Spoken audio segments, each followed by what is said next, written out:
कहते हैं एक घर चार दीवारों से नहीं बल्कि उसे संभालने वाली हाथों से बनता है और उन हाथों के पीछे कितनी मेहनत, कितनी जिम्मेदारियां और कितना प्यार छुपा होता है, शायद यह सिर्फ एक गृहिणी ही समझ सकती है। आज मैं आपको अपने दिन की वही कहानी दिखाने वाली हूँ जो शायद आपकी कहानी से भी मिलती जुलती हो। एक गृहिणी की नौकरी में न छुट्टी होती है, न कोई टाइम फिक्स होता है, न ही कोई सैलरी, और फिर भी वह दिन पूरे दिन परिवार की दुनिया को संभालती रहती है। आज मैं आपको दिखाऊँगी कि कैसे सुबह 5 बजे से रात तक ना एक भारतीय गृहिणी का असली दिन कैसा होता है। लोग अक्सर कहते हैं कि गृहिणियाँ तो घर पर ही रहती हैं, उन्हें आखिर इतना काम क्या होता है? लेकिन क्या आपने कभी सोचा है कि एक गृहिणिया का दिन जो है कब शुरू होता है और कब खत्म होता है? सुबह सबसे पहले उठने से लेकर रात को सबसे आखिर में सोने तक, घर का हर छोटा-बड़ा काम, परिवार की हर ज़रूरत और सबकी पसंद-नापसंद का ध्यान रखना, यह सब एक हाउसवाइफ की रोज़ ज़िंदगी का हिस्सा होता है। आज मैं आपको अपने दिन की पूरी कहानी दिखाने वाली हूँ। सुबह 5 बजे से शुरुआत से लेकर रात की भाग-दौड़, ज़िम्मेदारियाँ, छोटे-छोटे खुशी के पल और उन कामों के पीछे छुपी मेहनत जो अक्सर नज़र नहीं आती।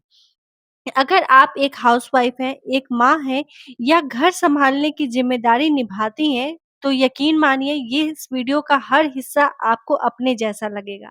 तो चलिए शुरू करते हैं मेरे दिन की सफ़र सुबह के 5 बजे से। तो नमस्ते दोस्तों, सुबह के 5 बज चुके थे और मैं जब उठी ना, तो मैं छत पे गई, सबसे पहले पानी पिया, छत पे गई, वॉक किया और सच बताऊँ आज वॉक करने में ना मुझे पता ही नहीं चला कि कब 7 बज गए। क्योंकि मेरे जो पड़ोस में रहती है ना, वो भी छत पे टहल रही थी और बातों-बातों में कब 7 बज गए टहलते-टहलते हमें पता ही नहीं चला। फिर जब नीचे आई तो मेरी बेटी ने मुझसे कहा कि मुझे अभी ना मैंगो शेक पीना है। चूँकि उसकी अभी क्लास बंद है, ऑनलाइन ही क्लास चल रही है, तो वो घर पर ही रहती है, तो इसलिए उसने कहा कि अभी मुझे सिर्फ़ मैंगो शेक चाहिए, तो मैंने उसे मैंगो शेक बनाकर दे दिया है। सच कहूँ तो कई बार मन करता है ना कि बस थोड़ी देर सुबह में और सो जाऊँ, लेकिन एक माँ और एक हाउसवाइफ़ की ज़िंदगी में 5 मिनट और जैसी कोई चीज़ ही नहीं होती है। अगर मैं 20 मिनट भी देर से उठूँ ना, तो उसका असर पूरे दिन पर पड़ता है। बच्चों का टिफ़िन जल्दी-जल्दी बनाना पड़ता है, नाश्ते देर से होते हैं और फिर पूरा दिन भाग-दौड़ में निकल जाता है। इसलिए मैंने एक बात सीख ली है, अगर सुबह जीत ली तो आधा दिन अपने आप आसान हो जाता है। बिस्तर से उठते ही सबसे पहले मैं भगवान का धन्यवाद करती हूँ और उन्हें एक नया दिन दिया है। इसके बाद एक गुलगुला, मैंने आपको पहले ही बताया है कि मैंने पानी पिया था और सुबह जो है सबसे पहले छत पे टहलने चली गई थी। पहले मैं सुबह चाय पीकर दिन की शुरुआत किया करती थी, लेकिन अब जो है मैंने इस टाइम पे थोड़ी दिन के लिए ना चाय को बिल्कुल छोड़ दिया है और इससे मुझे क्या महसूस हुआ है कि पानी पीने से और जो मैं ड्रिंक पीती हूँ ना, उससे पीने से शरीर ज़्यादा हल्का और ताज़ा महसूस करता है। आज भी मुझे याद है कि कुछ साल पहले मेरी आदत जो देर से उठने की थी ना, सुबह 7 बजे आँख खुलती थी और फिर घर में जैसे दौड़ शुरू हो जाती थी, कभी बच्चों की बॉटल रह जाती थी, कभी टिफ़िन ठीक से नहीं बन पाता था। एक दिन मेरे बेटे ने स्कूल से आकर कहा कि मम्मी आज मेरे दोस्त के पास ना बहुत अच्छा टिफ़िन था और मेरा टिफ़िन जल्दी में बना हुआ लग रहा था। उस दिन मुझे एहसास हुआ कि सुबह की थोड़ी-सी तैयारी पूरे दिन को बदल सकती है। तो वैसे आप लोगों की सुबह कितने बजे शुरू होती है कमेंट बॉक्स में ज़रूर बताइएगा। अब शुरू होता है घर का सबसे व्यस्त हिस्सा बेडरूम। अगर आप बेडरूम में जो है अगर बेड नहीं बनाते हैं ना, तो पूरा रूम जो है वो बिखरा-बिखरा सा दिखाई देता है। जब तक मैं बिस्तर ना बदल लूँ, बिस्तर को ठीक ना कर लूँ, तब तक पूरा घर ना मुझे बिल्कुल अस्त-व्यस्त ही दिखाई देता है। कितना भी ज़्यादा बस हल्का-सा चादर इधर-उधर खींच दूँ ना, तो भी मुझे चैन नहीं मिलता है। तो जब मैं बच्चों को इस तरीके से सारा किचन का काम निपटाने के बाद ना, मैं बेडरूम में आती हूँ और एक बार तो चादर को ज़रूर ही 2 से 3 बार दिन में मैं चेंज कर देती हूँ और एक बार तो पूरा उठाकर ज़रूर ही इसे अच्छे से क्लीन करती हूँ। तो यहाँ पे देख सकते हैं आप, मैंने जो है बेडरूम का जो है वो चादर बिल्कुल चेंज कर दिया है और यकीन मानिए अगर आप 2 से 3 दिन में चादर को चेंज करते हैं ना, आपका बेडरूम का लुक भी थोड़ा-सा ना अलग-अलग सा दिखाई देता है। तो इस समय ना मैं घर के सबसे प्यारे जो सबसे मुश्किल काम जो होता है, वो होता है घर में पोछा मारना। जी हाँ, बहुत बार ऐसा होता है कि हम जल्दी-जल्दी में बस वो जो स्टिक वाली पोछे आती है ना, हम उससे मार लेते हैं। लेकिन मैं भी यही करती हूँ, मैं झूठ नहीं कहूँगी, मैं भी जो है हफ्ते के 6 दिन जो है वो बिल्कुल उसी स्टिक से ही पोछा लगाती हूँ। उसके बाद जो 1 दिन होता है ना, मैं उससे हाथ से पोछा लगाना चाहती हूँ, ताकि जितने भी दाग धब्बे हैं ना, वो आसानी से क्लीन हो सके। क्योंकि बहुत बार ऐसा होता है कि जैसे जब आप वो डंडे वाले पोछे से पोछा लगाते हैं ना, तो अच्छे से जो दाग धब्बे होते हैं ना, जो किनारे का होता है टाइल्स का, वो अच्छे से क्लीन नहीं हो पाता है। तो इसलिए मेरे पास ना आज बहुत ज़्यादा खाली टाइम बचा हुआ था और मेरा ना बिल्कुल भी मन ही नहीं लग रहा था, आज बहुत ज़्यादा मैं बोर हो रही थी, तो मैंने सोचा चलो कुछ काम ही किया जाए जिससे दिमाग जो है जो डाइवर्ट रहे और मेरा मन जो है इधर-उधर ना भटके। तो इसलिए मैंने क्या किया आज पोछा जो है अपने हाथों से ही लगाना स्टार्ट किया और यकीन मानिए मुझे बहुत ज़्यादा डिफ़रेंस देखने को मिला और इसी के साथ मुझे जो छोटा-मोटा काम जो है ना अपने बेडरूम का वो दिखता है तो मैं उसी समय करती चली जाती हूँ। जैसे आप देख सकते हैं ये कारपेट जो था छोटा वाला इसमें बहुत ज़्यादा जो है वो मतलब बाल जो है वो फँस ही जाते हैं, साथ में इधर-उधर की जो डस्ट है, गंदगी है वो भी इसमें रहती है। तो इसे पानी से रोज़-रोज़ तो हम क्लीन नहीं कर सकते हैं, तो इसके लिए मैंने क्या किया है बस जो कपड़ा धोने वाला ब्रश होता है ना उसी से मैंने इस तरीके से इसे क्लीन कर दिया है। और यकीन मानिए बहुत आसानी से जो है ये क्लीन हो जाता है। मैं कोशिश करती हूँ कि रोज़ थोड़ा-थोड़ा काम करूँ ताकि किसी एक दिन का काम जो है मुझ पर ज़्यादा ना बने।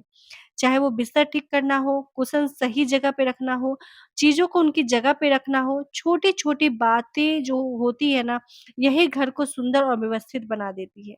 अगर रोज़ सिर्फ़ 15 से 20 मिनट तक भी सफाई कर ली जाए, तो वीकेंड पे आपको घंटों मेहनत नहीं करनी पड़ती है। घर के कामों में बर्तन, कपड़े ऐसे काम हैं जो कभी खत्म नहीं होते। सुबह के नाश्ते के बर्तन, बच्चों के टिफ़िन के डब्बे और फिर दोपहर की तैयारी। कपड़ों को अलग-अलग करना, मशीन में डालना और फिर समय पर सुखाना भी ज़रूरी होता है। बरसात के दिनों में कपड़े सुखाना सबसे बड़ी चुनौती बन जाता है। कई बार धूप निकलने का इंतज़ार करना पड़ता है और कई बार घर के अंदर ही सुखाने पड़ते हैं। तो देखा कितनी ज़्यादा इसमें से जो है वो गंदगी निकल रही है। तो इस तरीके से यदि आप रोज़ नहीं क्लीन करना चाहते हैं ना पानी से, तो इस तरीके से आप ब्रश से कर लीजिए, बहुत ज़्यादा गंदगी निकल जाती है और यकीन मानिए बहुत ज़्यादा क्लीन भी हो जाता है। दिन भर की भाग-दौड़ के बाद कुछ मिनट ना अपने लिए भी निकालना ज़रूरी होता है। कई बार जो है मैं क्या करती हूँ बालकनी में बस खड़ी रहती हूँ ना, उससे भी मुझे बहुत ज़्यादा सुकून मिलता है। कभी पौधों में पानी देना, कभी बस कुछ मिनट के लिए शांति से बैठ जाना, यही छोटे-छोटे पल जो होते हैं ना आपको एनर्जी वापस दे देते हैं। अगर हम खुद का ख़्याल नहीं रखेंगे तो धीरे-धीरे थकान और चिड़चिड़ापन बढ़ने लगता है। अब जो है यहाँ पे मैं पूरे अच्छे से क्लीन करूँगी और मैंने पहले ही आपको जैसे बताया है कि आज जो है वो पूरा टाइम मेरे पास था और मैं सोच रही थी ना आज जो भी मुझे काम दिखे वो मैं कर लूँ क्योंकि आज मेरे पास काम जो है ना बिल्कुल भी किचन का कम था। तो मैं यहाँ पे क्या करूँगी यहाँ पे आज जो है ना डाइनिंग एरिया भी थोड़ी-सी क्लीन सोच रही हूँ कर दूँ क्योंकि बहुत ज़्यादा पता नहीं कहाँ से इतने डस्ट, इतने गंदगी जो है वो वापस आ जाते हैं। दिन का सबसे खुशी वाला पल जो होता है ना, वो होता है बच्चे जब स्कूल से घर वापस आते हैं। तो यकीन मानिए जब बच्चे घर से वापस आते हैं तो रौनक लौट आती है। सबसे पहले उनका हाथ-मुँह धुलवाइए, फिर खाना परोसिए, इसके बाद शुरू होती है उनके स्कूल की बातें। आज क्या पढ़ाया गया, फिर दोस्त ने क्या कहा, किस बात पे सबसे ज़्यादा हँसी आई। तो मेरे बच्चे जब छोटे-छोटे थे ना, मैं यकीन मानिए बातें मुझे सुनना बहुत ज़्यादा अच्छा लगता था। और यही पल जो है बाद में सबसे ज़्यादा खूबसूरत बना देता है। तो मेरे पास जो है ना मेरी चूँकि बच्चे बड़े हो चुके हैं और यहाँ पे मेरी बेटी जो है वो नीट की इस टाइम पे तैयारी कर रही है और यहाँ पे जो है वो पढ़ रही थी तो मैं बस इसी तरीके से उसके पास चली गई कि देखूँ मैं क्या ये कर रही है। तो क्या गाइज़ आपके घर में भी कोई ऐसा बच्चा है जो डॉक्टर बनने का सपना देख रहा है? क्या आपके घर में भी किताबें, नोट्स, टेस्ट सीरीज़ के बीच एक सपना हर दिन थोड़ा-थोड़ा बड़ा हो रहा है? तो आप इस एहसास को ज़रूर समझ पाएँगे क्योंकि क्योंकि नीट की तैयारी सिर्फ़ एक बच्चे की नहीं होती है, उसके साथ जो है ना पूरे परिवार का सफ़र जो है वो चलता रहता है। तो यहाँ पे जो है मेरी बेटी आप देख सकते हैं इस तरीके से पढ़ रही थी, तो मैं बस उसके पास इसी तरीके से चल गई हूँ और चली गई थी बस कि थोड़ा-सा उसका मन जो है वो इधर-उधर ना जाए, क्योंकि वो ना मतलब 2 घंटे से पढ़ रही थी, उसका मन जो है मोबाइल की तरफ जा रहा था। तो मैं जो थोड़ी देर के लिए उसके पास बैठ गई ताकि वो मुझसे बातें करे और उसका जो है, क्योंकि हम एक बार जब मोबाइल शॉर्ट्स या रील देखने लगते हैं ना, तो उसके बाद कम 1 से 2 घंटा हो जाता है, हमें पता ही नहीं चलता है। तो इसलिए मैं थोड़ी देर उसके पास बैठ गई ताकि वो मुझसे बातें करे और उसका ध्यान जो है वो शॉर्ट्स और रील की तरफ ना जाए। तो एक माँ होने के नाते ना मेरी कोशिश रहती है कि घर का माहौल शांत, बहुत ज़्यादा पॉज़िटिव जो है वो बना रहे ताकि उसका पूरा ध्यान जो है पढ़ाई पे लगा रहे। कभी मैं उसके लिए ना फल काट कर रख देती हूँ, कभी नींबू पानी बना देती हूँ, कभी इतना पूछ लेती हूँ कि पढ़ाई कैसी चल रही है।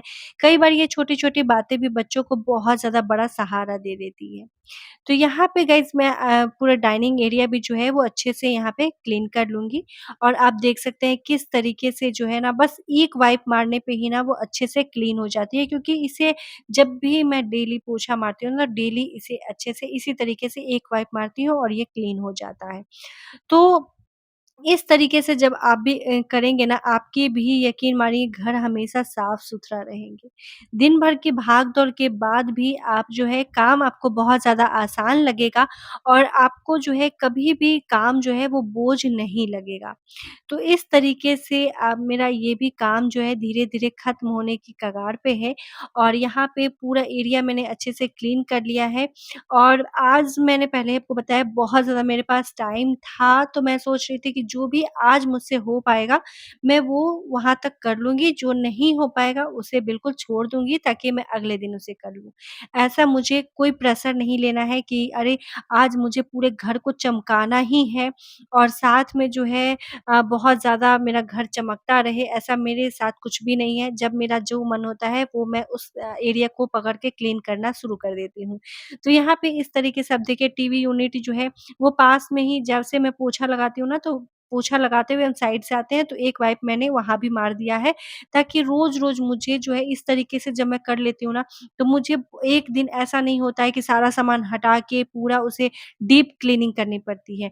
अगर आप डीप क्लीनिंग मैं करती हूँ 10 से 11 दिन में 1 बार कर लेती हूँ, यानी 2 हफ्ते में 1-2 बार कर लेती हूँ, ताकि आसानी रहता है और कई बार जो है वो कई बार तो मुझे करना भी नहीं पड़ता है, मेरी बेटी ही मेरी कर देती है और कभी-कभी तो मेरे हस्बैंड खुद भी क्लीन कर देते हैं। तो ऐसे जब आप ज़िम्मेदारियाँ अपने परिवार के साथ बाँटते हैं ना, तो आपका काम भी बहुत ज़्यादा कम हो जाता है और साथ में आपकी मेहनत भी बच जाती है। तो यहाँ पे दिन भर की भाग-दौड़ के बाद यहाँ पे मन करता है ना कभी-कभी शाम की चाय किसी छोटे से आराम की तरह लें, मतलब सारा काम खत्म हो जाए तब मैं यहाँ पे सोच रही हूँ कि पहले दोपहर का खाना बना लूँगी जब मैं नहा लूँगी। तो यहाँ पे आज मैं सोच रही थी ना दोपहर के खाने में बहुत ही सिंपल सा रखूँ, जैसे चावल, दाल और आलू का भुजिया। तो यहाँ पे पूरा घर तो क्लीन हो ही चुका था, तो मैंने सोचा चलो बालकनी भी थोड़ा-सा क्लीन धो दिया जाए ताकि जो गंदगी रहती है ना वो हट जाए, क्योंकि मेरे सामने ना आप देख सकते हैं कि वो मकान जो है वो बन रहा है अभी, तो उससे ना बहुत ज़्यादा धूल और डस्टिंग पूरी आ जाती है। आप देख सकते हैं बहुत ज़्यादा मिट्टी आ जाती है। तो यहाँ पे अभी अभी जो टाइम है ना वो सिर्फ़ बज रहे थे 10, ठीक है? तो आप सोच सकते हैं कि मेरे काम जो है वो कितनी जल्दी फिनिश हो रही है सुबह उठने की वज़ह से। तो जो सामने का मकान है ना उसमें बहुत ज़्यादा अभी जैसे पाइपिंग हो गया, लाइटिंग हो गई, तो ये सब के वज़ह से ना ड्रिल बहुत ज़्यादा चलता है, जिससे बहुत ज़्यादा जो है वो धूल आ जाती है। तो मेरा घर यहाँ पे देखिए अच्छे से क्लीन हो चुका है, आप देख सकते हैं बेडरूम है, डाइनिंग एरिया है, वो सारे जो है बहुत अच्छे से क्लीन हो चुके हैं और अब मैं ना सोच रही हूँ बाथरूम जो है मैं धीरे-धीरे ना अपना आप कहेंगे धीरे-धीरे तो सारा काम बढ़ता जा रहा है, बढ़ाती जा रही है। लेकिन मुझे ऐसा नहीं लग रहा है, मुझे ऐसा लग रहा है ना कभी तो 10 ही बजे हैं, इसके बाद मुझे मुझे करना ही क्या है? उसके बाद तो मैं बिल्कुल अपने आप के टाइमिंग को मैं देख रही थी तो मुझे लग रहा था मैं तो बिल्कुल फ्री हो जाऊँगी और मैं बैठ के ना मोबाइल ही चलाती रहूँगी या फिर किसी और की वीडियोज़ को स्क्रॉल करती रहूँगी। उससे अच्छा है कि मुझे जो भी काम आज दिख रहा है ना मैं उसे ख़त्म कर लूँ। क्योंकि उसके बाद तो फिर दोपहर के खाना बनाते-बनाते 1-2 बज जाएँगे और उसके बाद एडिटिंग करूँगी, फिर आराम करूँगी। तो मेरा बिल्कुल काम जो है ना वो सुबह में ही फिक्स रहता है कि आज मुझे क्या-क्या करना है, ठीक है? बहुत ज़्यादा प्रेशर लेके मैं काम नहीं करती हूँ और मेरे घर में कोई प्रेशर देने वाला भी नहीं है कि आज तुम्हें यही करना है, आज सारा ये काम खत्म करना है, आज ये बनाना है। नहीं, मेरे साथ बिल्कुल ऐसा नहीं है। तो मेरा जो मन होता है ना, मैं उस एरिया को क्लीन कर लेती हूँ, वो जो जगह मुझे पसंद आती है, उसे मैं डेकोरेट कर देती हूँ। तो ये सारी चीज़ें चलती रहती है और यहाँ पे देखिए जितनी भी हाउसवाइफ़ है ना, मैं उन लोगों से कहूँगी कि सबका टाइम टेबल जो है ना बिल्कुल अलग होता है, सबके घर का माहौल अलग होता है। ऐसा नहीं है कि मेरे साथ अगर ऐसा है कि मुझे कोई प्रेशर देने वाला नहीं है या फिर मुझे कोई ऑर्डर देने वाला नहीं है कि तुम ये काम करो, आज यही तुम्हारे पास खाना बनाना है, तुम्हें ये नाश्ता बनाना है, तो ज़रूरी नहीं है कि सबके घर का माहौल एक जैसा रहता है। इसलिए आप किसी से ना कंपेयर बिल्कुल मत करें। आपके घर का माहौल क्या है, आप ये देखें और उस मुताबिक अपने काम का जो है ना वो टाइम टेबल आप बनाएँ। तो यहाँ पे इस तरीके से जब मैं अपने अनुसार करती हूँ ना तो मुझे बहुत अच्छा लगता है और काम करने का मन भी करता है। तो यहाँ पे धीरे-धीरे मैंने जो है पूरी बाथरूम को भी अच्छे से यहाँ पे क्लीन कर दिया है और ये देखिए पूरा बाथरूम भी मेरा जो है अच्छे से चमक गया है। तो यहाँ पे चलिए फटाफट से मैं नहा लेती हूँ, नहाने के बाद आज थोड़ा-सा हेड वॉश कर लिया है, बालों को धो लिया है क्योंकि इतने कामों के बाद ना थोड़ा-सा पसीना-पसीना तो हो ही जाता है। तो यहाँ पे देखिए इस टाइम पे एक गृहिणियों का काम सचमुच मैं आपको बता रही हूँ कभी खत्म नहीं होता है। सुबह सबसे पहले उठना, रात को सबसे आखिर में सोना, यही उनकी दिनचर्या बन जाती है। लेकिन इन सभी ज़िम्मेदारियों के बीच जब परिवार मुस्कुराता है, बच्चे खुश होते हैं और घर में अपनापन महसूस होता है, तो सारी थकान जैसे गायब हो जाती है। अगर आप भी एक गृहिणियाँ हैं यानी हाउसवाइफ़ हैं, अपने काम की अहमियत को समझिए क्योंकि आप सिर्फ़ घर नहीं सँभालती हैं, बल्कि पूरे परिवार की नींव को मजबूत बनाती हैं। अगर आपकी भी मेरी तरह दिनचर्या पसंद आई हो तो प्लीज़ गाइज़ वीडियो को लाइक कर दीजिएगा, चैनल को नए देख रहे हैं तो सब्सक्राइब ज़रूर कीजिएगा और कमेंट में बताइएगा कि आपका दिन कैसा था, सबसे व्यस्त समय कौन-सा था। ये वीडियो जो है आपके लिए बहुत ज़्यादा ख़ास है क्योंकि मैं अपने दिल की बात आप लोगों से शेयर करती हूँ। तो दोपहर के बज चुके हैं यहाँ पे 12 मैंने सोचा चलो चावल, दाल, भुजिया बनाया जाए और फटाफट से जो है दोपहर का लंच कर लिया जाए। तो यहाँ पे मैंने कुरकुरा-सा यहाँ पे बनाया है आलू का भुजिया और साथ में यहाँ पे दाल को फ्राई किया है और साथ में है चावल और उसके बाद सलाद। तो चलिए गाइज़ मिलते हैं नए वीडियो के साथ। होप करती हूँ आज की वीडियो आप सभी हाउसवाइफ़ को बहुत ज़्यादा पसंद आई होगी। आप लोग मेरी वीडियो से बहुत ज़्यादा मोटिवेट हो रहे होंगे और हाँ गाइज़ एक बात मैं और कहना चाहूँगी आप लोगों ने मुझे भर-भर के प्यार दिया है उसके लिए बहुत-बहुत थैंक यू। ऐसे ही मेरी वीडियो को प्यार देते रहिए, सपोर्ट करते रहिए। मिलते हैं नए वीडियो के साथ, नए ब्लॉग के साथ। Thanks for watching. Bye bye.